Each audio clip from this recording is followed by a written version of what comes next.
اعوذ باللہ من الشیطان الرجیم، بسم اللہ الرحمن الرحیم، اللہم صلی علی محمد و آل محمد وعجل فرجہم۔ امیر المؤمنین، امام المتقین، امام علی ابن ابی طالب علیہ السلام فرماتے ہیں جنت کے 8 دروازے ہیں۔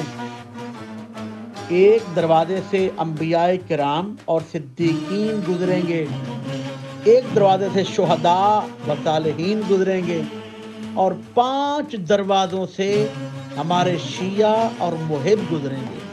میں اس دوران صراط پر کھڑا ہو کر دعا کرتا رہوں گا کہ یا اللہ میرے شیعوں اور محبوں اور مددگاروں کو آگ سے بچا لے۔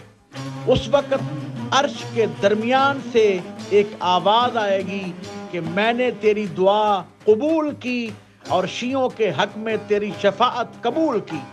پھر میرے ہر ایک شیعہ، محب اور میرے مددگار اور قول و فعل کے ذریعے میرے دشمنوں سے جنگ کرنے والوں کو اس کے اقربا اور ہمسایوں میں سے 70,000 افراد کی شفاعت کا حق دے دیا جائے گا، اور ایک دروازے سے لا الہ الا اللہ کہنے والے دوسرے ایسے مسلمان گزریں گے کہ جن کے دل میں اہل بیت علیہ السلام کی رائی کے برابر بھی دشمنی نہ ہوگی۔